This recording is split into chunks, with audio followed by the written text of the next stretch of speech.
My dear student, मैं हूं अरुण चौधरी और आप देख रहे हैं एसी स्टडी पॉइंट। बच्चों, आज हम शुरू करने वाले हैं एनसीईआरटी क्लास 8 मैथ्स के एक नया chapter number 12 exponents and power. Chapter number 12 exponents and power. इसके पहले वाली क्लास में हमने पिछले चैप्टर को ऑलरेडी कंप्लीट कर दिया था और आज हम स्टार्ट करेंगे हमारा एक नया चैप्टर। इसकी आज इंट्रोडक्शन हम करेंगे। जितने भी ये लॉज हैं एक्सपोनेंट्स एंड पावर चैप्टर में, वो सारे लॉज को डिस्कस करेंगे, सारे थ्योरी पार्ट को डिस्कस करेंगे और एक आध क्वेश्चन आंसर भी हम एक्सरसाइज से करेंगे।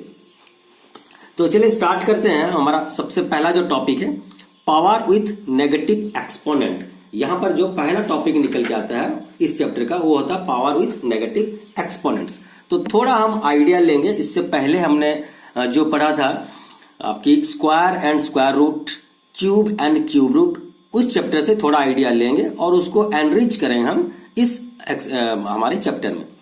तो एक एग्जांपल से समझते हैं। जैसे कि हम कर रहे थे जैसे 2 टू द पावर 2, मतलब 2 मल्टीप्लाई हुआ है यहां पर 2 बार।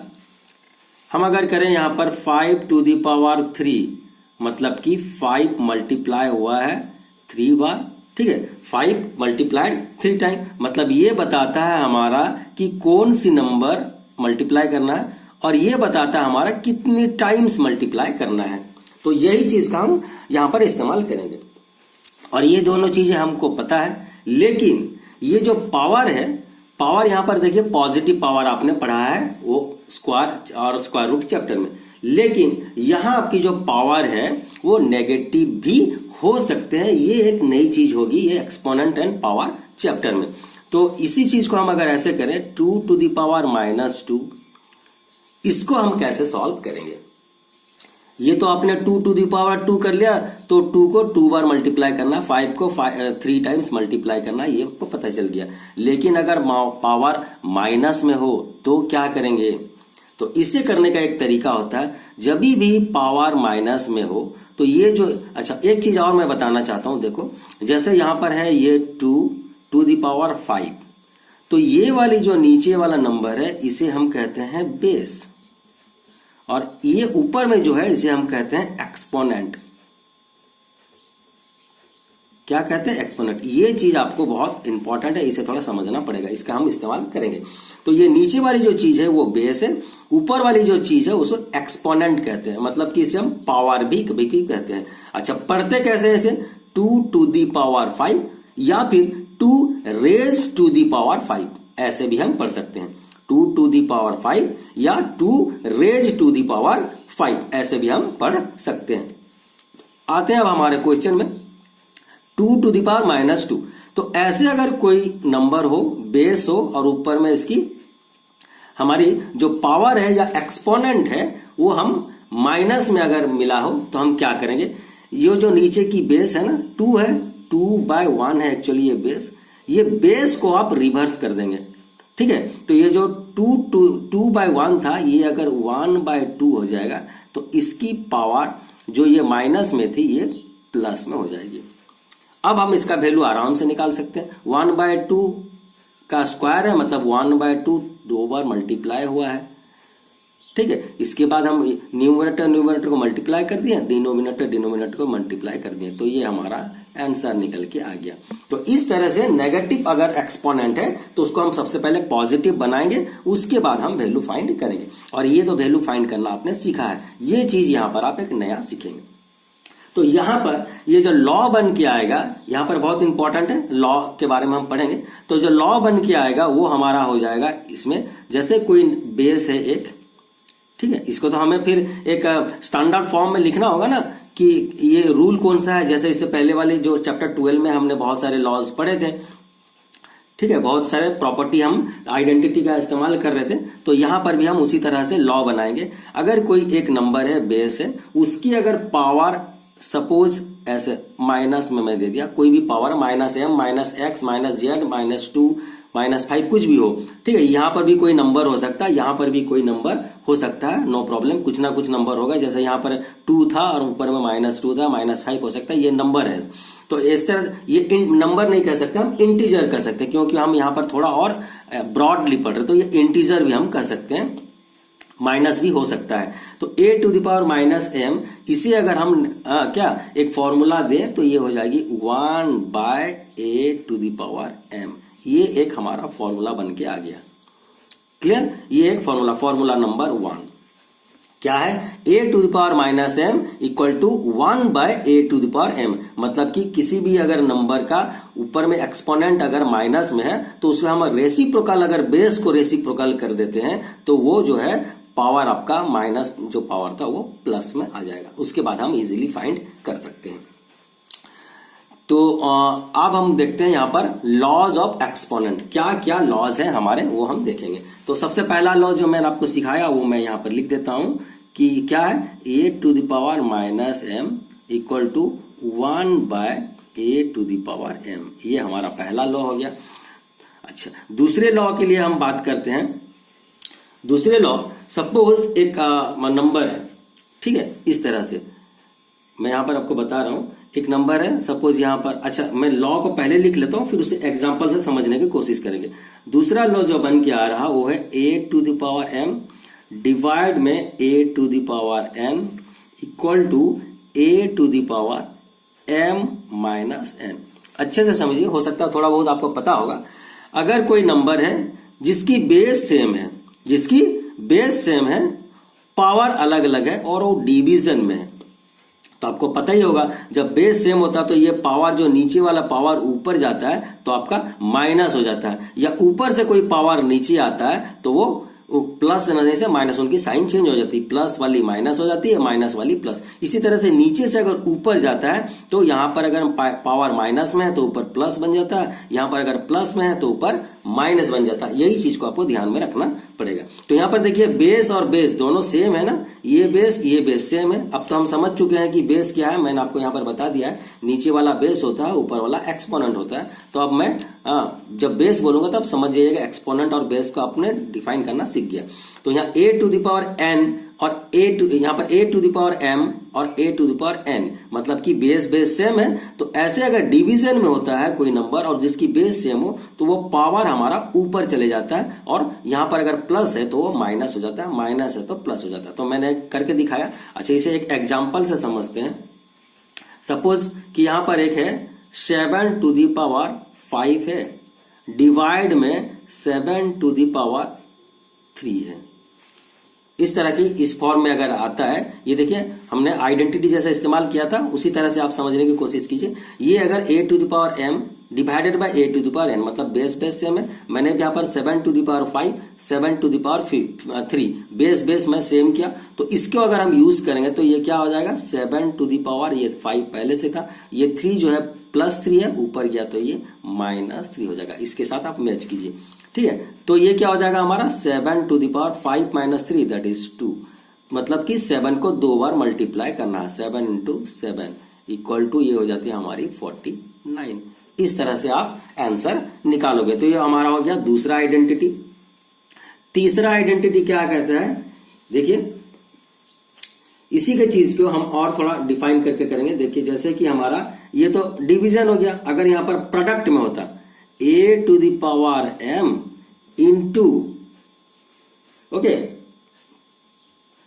अच्छा a to the power m, इसके ऊपर सपोज ये बाद में कर लेते हैं, a to the power m उसके ऊपर n, आपकी बुक में जैसे है, ठीक है, उस तरह के हम कर देते हैं पहले। तो a to the power m to the power n, मतलब कि यहां पर क्या है, इसकी जो प्रोडक्ट बन के आएगी, लॉ बन के आएगी a to the power m into n, मतलब कि a की पावर m उसके ऊपर पावर n है, a की पावर m उसके ऊपर फिर n है, होल पावर। मतलब कि ये दोनों पावर को हम मल्टीप्लाई करते हैं। क्या करते हैं, दोनों पावर को मल्टीप्लाई करते हैं। एक ही बेस है, उसके पावर दे रखा है, फिर ब्रैकेट में उसके ऊपर और एक पावर दिया है, तो जितने पावर होते हैं ये सबको हम मल्टीप्लाई करते हैं। ये हमारा एक लॉ बन के आता है। तो इसे हम एक एग्जाम्पल से समझते हैं। सपोज यहां पर 2 टू दी पावर, यहां पर ये 3 है, उसकी पावर में फिर से ऊपर में स्क्वायर है, ऐसे। तो ये क्या हो जाएगा हमारा 2 टू दी पावर, ये 3 और 2 मल्टीप्लाई हो जाएंगे, 3 × 2, तो 2 टू दी पावर 3 इंटू 2 6, मतलब कि 2 को आपको 6 टाइम्स मल्टीप्लाई करना है ऐसे 2 into 2 into 2 into 2 into 2 into 2 6 times 1 2 3 4 5 6 multiply कीजिए 2 2 जा 4 4 2 जा 8 8 2 जा 16 16 2 जा 32 32 2 जा 64। तो ये हो जाती है हमारा आंसर। मैंने एक एग्जाम्पल देते हुए समझा रहा हूं, आप अच्छे से समझिए। इंट्रोडक्शन क्लास को आपने अगर अच्छे से समझ गया तो आपको जितने भी एक्सरसाइज है वो करने में कोई प्रॉब्लम नहीं होगी। आपको अगर थोड़ा डाउट लगता है तो आप 1 बार 2 बार 3 बार वीडियो देखिए, इंट्रोडक्शन वीडियो, आपको पूरा थ्योरी क्लियर हो जाएगा, शायद एक बार में ना हो। तो यहां पर नंबर 4 देखिए, फोर्थ आइडेंटिटी। ये आइडेंटिटी को आपने समझ लिया कि एक अगर बेस है उसकी एक पावर है, उसके ऊपर दोबारा से अगर पावर लगता है तो वो दोनों पावर मल्टीप्लाई होता है। तो आप जब क्वेश्चन डील करोगे तो इस तरह की क्वेश्चन आपको आएगी। हो सकता है पावर माइनस में भी हो। उसके बाद थर्ड एक लॉ आता है हमारा, इसी का कन्वर्स, ये जो मैं बता रहा था इसका कन्वर्स। जैसे a to the power m है तो यहां पर मैं a to the power m लिखा। ये डिवीजन था, अगर कोई ऐसा नंबर हो और मल्टीप्लाई में आ जाए, मल्टीप्लाई में आ जाए तो हम क्या करेंगे, देखिए a to the power m और एक हो जाता है a to the power n, इस तरह से हो जाता है a to the power n। यहां पर देखिए ये डिवीजन में था ना, अभी हम मल्टीप्लीकेशन में a to the power n m into a to the power n। अगर ऐसे कोई नंबर बनता है तो ये क्या होती है a टू द पावर, ये और ये जो दो पावर है, यहां पर जैसा डिवीजन में माइनस हो रहा था, मल्टीप्लीकेशन में दोनों प्लस हो जाते हैं।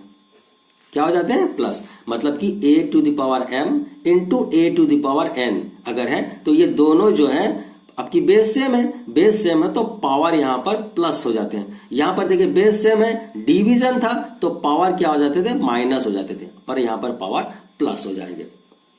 ये चीज का एक डिफरेंस यहां पर है।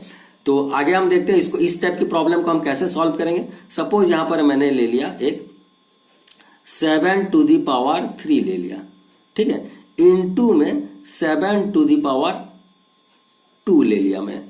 तो इसको हम कैसे सॉल्व करेंगे? ये 7 टू द पावर, मैं अगर मल्टीप्लीकेशन में तो क्या हो जाएगी ये आपकी, यहां पर जो है 3 plus 2 equal to 7 to the power 5। Okay, मतलब कि 7 को 5 टाइम्स मल्टीप्लाई करना है। एक बार और देखिए, यहां पर जैसे a to the power m into a to the power n equal to a to the power m plus n, ये हमारा लॉ है। अगर इस केस बनता है ऐसे, बेस सेम है और पावर अलग भी है तो पावर जो है आपस में प्लस हो जाते थे और यहां पावर आपस में माइनस होते थे। तो इसके एग्जांपल अगर हम लें तो 7 to the power 3, 7 to the power 2, तो देखिए बेस सेम है तो आपकी जो पावर है वो ऐड हो जाएगी। ऐड हो जाने के बाद क्या होगा? 7 टू द पावर 5, मतलब कि आप 7 को 5 टाइम्स मल्टीप्लाई करो, जो आंसर आ गया वो आपका आंसर होगा। ये कैलकुलेशन पार्ट रह गया। उसके बाद एक और लॉ है यहां पर, इसको भी हम डिस्कस कर लेते हैं। इन सारी चीजों का हम इस्तेमाल करेंगे हमारे एक्सरसाइज में, तो ये समझना बहुत इंपॉर्टेंट है आपको।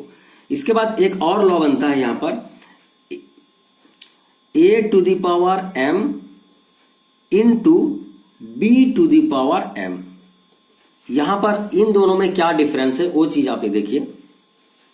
यहां पर क्या था? बेस और बेस सेम था, पावर अलग था, लेकिन यहां पर पावर सेम है और बेस अलग है। ये इस टाइप के क्वेश्चन बहुत सारे बनेंगे। आप इस टाइप के 2 क्वेश्चन है, ये अलग अलग क्वेश्चन है, तो आप कंफ्यूज मत होइएगा, अच्छे से समझिए। यहां पर क्या है, दोनों बेस सेम थे और यहां पर दोनों पावर सेम है। अगर बेस अलग होते हैं, पावर अगर सेम होते हैं, तो पावर हम कॉमन करके उसे बाहर कर सकते हैं। और ये a जो मल्टीप्लाई था a इंटू बी, इसको हम ब्रैकेट के अंदर लिख देंगे। a b मतलब a इंटू बी ही है बच्चों। a और b जो साथ साथ चिपक के लिखा हुआ, कोई सिंबल नहीं है, मतलब वो प्रोडक्ट में है। तो a b और ये जो पावर m था, दोनों की पावर को हम कॉमन करके ऊपर कॉमन ले सकते हैं। तो ऐसे हमारा एक लॉ बनता है, a to the power m into b to the power m equal to a और b को हम ब्रैकेट के अंदर रखेंगे और m जो सेम पावर था वो पावर को हम बाहर करेंगे। तो इसकी एक एग्जांपल से समझते हैं। सपोज ये है हमारा 2 टू द पावर आपकी 3 इंटू 5 टू द पावर 3, ठीक है। तो यहां पर देखिए ये दोनों a और b जो बेस है, बेस अलग है लेकिन पावर सेम है, तो इसको हम कैसे लिखेंगे, 2 इंटू 5 टू दी पावर 3। यहां पर 3 और 3 दोनों सेम है, तो हम ये जो इसे कॉमन ले लिए, दोनों के लिए ऊपर एक बार लिख दिए। 2 इंटू 5 10, 10 टू दी पावर 3। तो ये हो जाएगी क्या, 10 मल्टीप्लाइड में 10 मल्टीप्लाइड 10, 10 10 जा 100, 100 10 जा 1000। तो ये हमारा फाइनल आंसर हो जाएगा। तो इस टाइप की जो क्वेश्चन होगी, इस टाइप की आप ये वाले आइडेंटिटी का इस्तेमाल करेंगे। और एक आइडेंटिटी को हम यहां पर डिस्कस करते हैं, ये जो लॉज है एक्सपोनेंट के। एक्सपोनेंट माने ये पावर वाले जितने लॉज है, इसी का नाम है exponent and power, laws of exponent. ठीक है, तो और एक प्रकार की है, जैसे सपोज में ये तो मल्टीप्लाई में हो गया, इसी चीज का कन्वर्स अगर रिवर्स डिवीजन में हो, जैसे कि a to the power m और यहां पर डिवाइड में b to the power m। मेरे बात समझ रहे हैं, a to the power m into में b to the power m था, यहां पर a to the power m divide में b to the power m। ये सब अलग अलग चीजें। देखिए a to the power m, a to the power n, ये डिवीजन था। यहां पर आपकी a to the power m, a to the power n multiply में, इसके कन्वर्स है। और ये वाले के ये कन्वर्स है, ये मल्टीप्लाई में था। सेम चीज अगर डिवाइड में हो, ऐसे कोई केस बने, तो उसको हम क्या करेंगे, यहां पर भी देखिए पावर m है, यहां पर भी पावर m है, तो इसी का जैसा करना, जो पावर है उसे हम कॉमन ले लेंगे। मतलब कि ये a बाई बी तो पहले से है, इसकी जो पावर है वो हम m ऊपर एक साथ लिखेंगे, क्योंकि a की भी पावर m है, b की भी पावर m है, तो ये दोनों को हम एक साथ पावर बना के ऊपर हम शिफ्ट कर सकते हैं। तो इसकी एग्जांपल समझते हैं।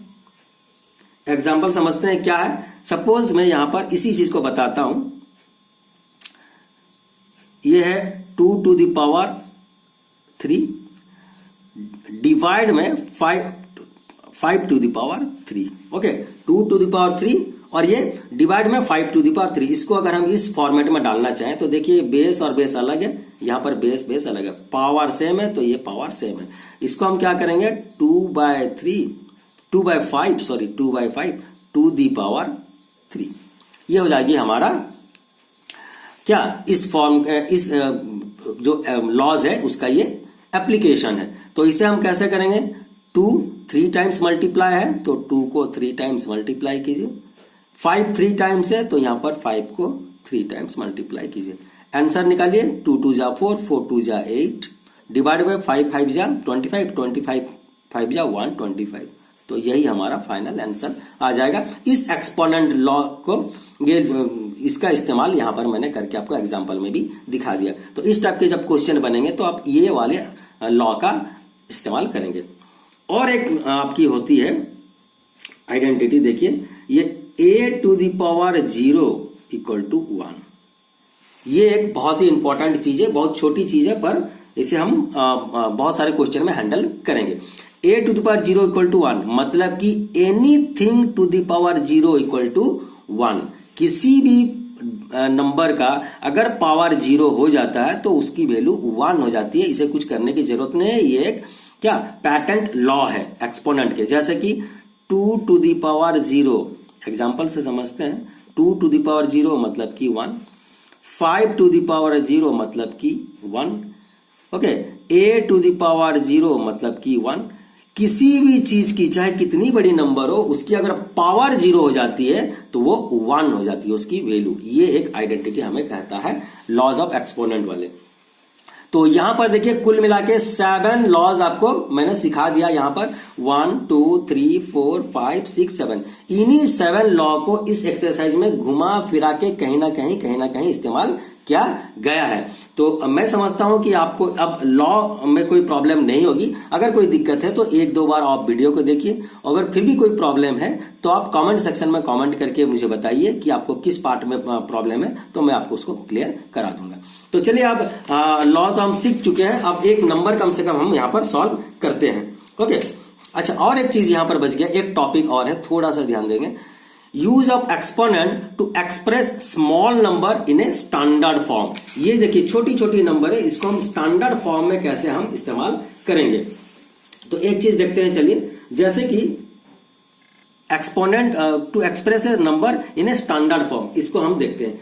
अच्छा, एक नंबर मैं मान के चलता हूं, चलिए, जैसे यहां पर है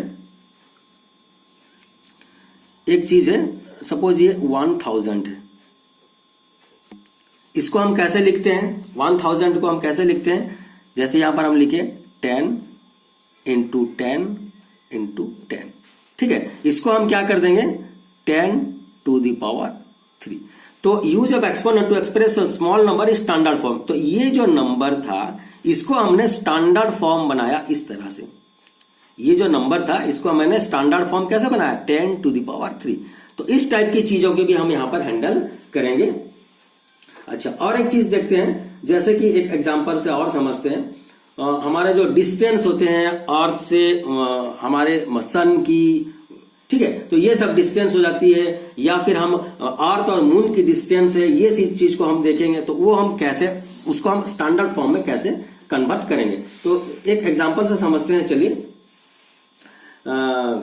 एक नंबर लेता हूं, डेसिमल नंबर लेता हूं। ये देखिए 0. ठीक है, 0.00007 एक नंबर है।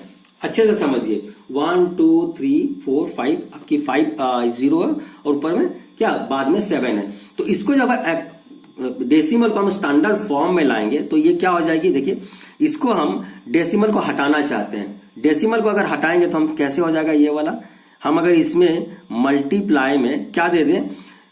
1 2 3 4 5 6 मल्टीप्लाई में अगर हम यहां पर 1 में 6 जीरो डाल दें, 1 2 3 4 5 6, अगर ऐसे डाल दें तो ये हमारा क्या बन जाएगा? आपकी जो नंबर है वो क्या हो जाएगी हमारी? ऐसे 7। ये जो नंबर है यहां पर इस तरह से अगर आप करते हैं तो ये बन के आ जाता है, ये जो डेसिमल है होल नंबर में बन गया। अच्छा, क्योंकि हमने यहां पर 1 में 6 जीरो मल्टीप्लाई किया था तो नीचे भी 1 में 6 जीरो मल्टीप्लाई करना पड़ेगा। ये आपको पता है कि whatever we do in the numerator same thing we have to do in the denominator to make the fraction value same और अनडिस्टर्ब। तो यहां पर 7 बाय ये हो जाती है 1 में 6 जीरो। क्लियर है? अच्छा, इसको हम फिर अगर लिखे तो ये क्या हो जाएगी? 7 बाय 10 टू दी पावर, ये क्या है? 1 2 3 4 5 6, 10 टू दी पावर 6। तो इस तरह से हम लिख सकते हैं। इसको आगे फिर हम अगर सॉल्व करना चाहें तो ये 7 इंटू ये 10 टू दी पावर 6 है। अगर हम ऊपर ले जाए, अभी अभी हमने सीखा था पावर जब ऊपर जाता है तो माइनस होता है, तो ये हो जाएगी 10 टू दी पावर -6। तो ये हो जाएगी इसकी स्टैंडर्ड फॉर्म। तो ये जो इतने बड़े नंबर था, ये नंबर को हमने स्टैंडर्डाइज कर दिया और स्टैंडर्ड फॉर्म में इस तरह से बना दिया। तो इस तरह से कोई अगर होल नंबर हो तब भी आप इस तरह के स्टैंडर्ड फॉर्म लिख सकते हो। कोई अगर डेसिमल नंबर हो या फ्रैक्शन नंबर हो सब तब भी आप, ये देखिए डेसिमल था, मैंने पहले फ्रैक्शन बनाया, फ्रैक्शन बना के ये जो डेसिमल पार्ट को मैंने न्यूमरेटर पार्ट को होल नंबर बनाया और इस तरह की प्रोसेस का इस्तेमाल करते हुए मैं इसको स्टैंडर्ड फॉर्म में लिख दिया।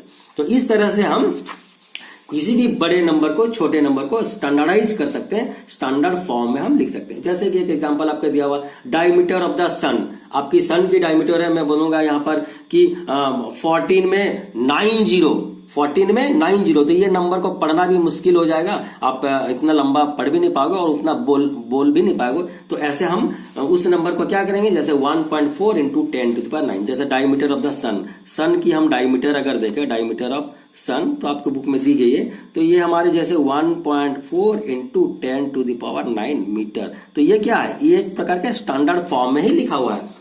स्टैंडर्ड फॉर्म में मतलब कि यहाँ पर 10 में आपकी जो 9 जीरो जो लगाते हैं वो नंबर को नहीं करके हम इसे 1.4 इंटू 10 टू द पावर 9 इस तरह की हम फॉर्म में डाल दिए।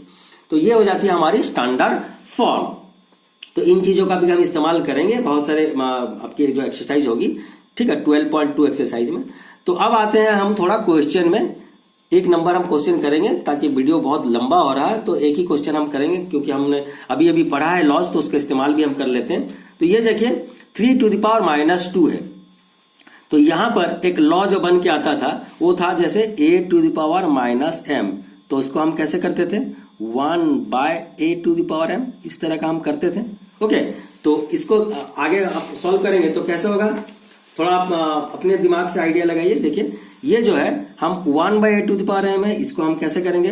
1 बाय हमारा ये जो बेस क्या है? 3 है, बेस 3 है, पावर क्या था, माइनस जो पावर था उसे हम जब नीचे लाते तो प्लस हो जाता, तो ये पावर अब प्लस हो गया, इक्वल टू 1 ये 3 को 2 बार मल्टीप्लाई करना है, 3 को 2 बार मल्टीप्लाई करो तो 1/9, ये हो जाता है हमारा फाइनल आंसर इस नंबर के लिए।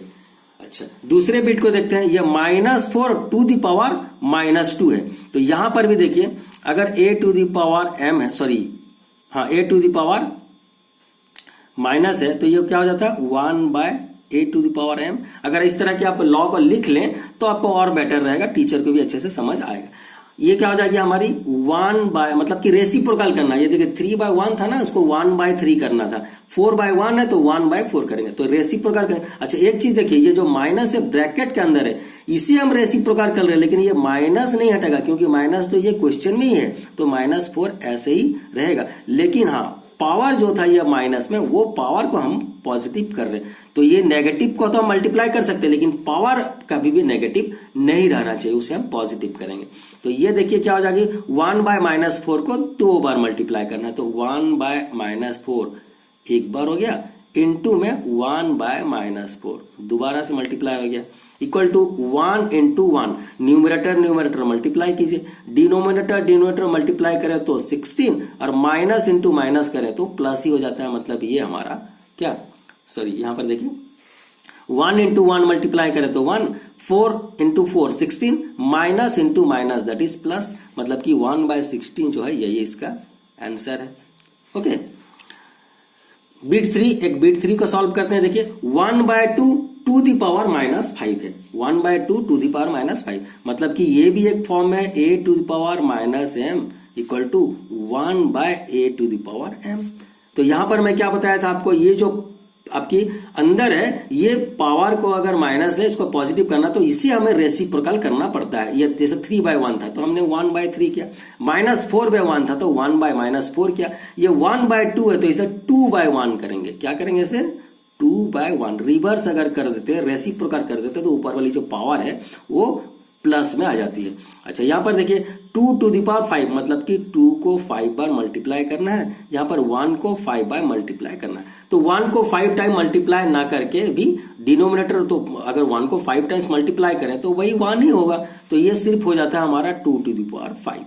इसे अगर हम मल्टीप्लाई करें तो ये क्या होगा 2 × 2 × 2 × 2 × 2 इक्वल टू में 2 2 जा 4, 4 2 जा 8, 8 2 जा 16, 16 2 जा 32, तो ये हो जाता है हमारा 32। इस तरह से हम सबसे पहला आइडेंटिटी का हमने यहां पर इस्तेमाल किया है, क्योंकि पहला नंबर है तो पहला आइडेंटिटी को इस्तेमाल किया यहां पर। और इसी तरह से आपको आगे भी जितने भी आपकी आइडेंटिटी है या लॉ है एक्सपोनेंट का, सारा कहीं ना कहीं इस्तेमाल करना है। कुल टोटल हमारे 7 लॉज ऑफ एक्सपोनेंट हैं। तो इस तरह से मैंने आपको इस वीडियो में जितने भी इसकी आपकी लॉज थे, सारे लॉज को एग्जाम्पल के साथ एक्सप्लेन किया हुआ है। इसी के साथ 12.1 की एक नंबर भी मैंने सॉल्व करके दिखा दिया है। तो हो सकता है आपको इसमें आप कोई डाउट ना हो, और इसकी जो नेक्स्ट क्लास होगी उसमें हम आगे की नंबर करेंगे। तो बच्चों, अगर आपको ये वीडियो पसंद आ रहा है, इससे आपको कोई फायदा हो रहा है, अच्छे से समझ आ रहा है, तो जरूर इस चैनल को सब्सक्राइब कीजिए, लाइक कीजिए और अपने दोस्तों के साथ शेयर कीजिए। तो आज के लिए इतना ही, मिलते हैं नेक्स्ट क्वेश्चन के लिए नेक्स्ट वीडियो में। Till then, bye bye.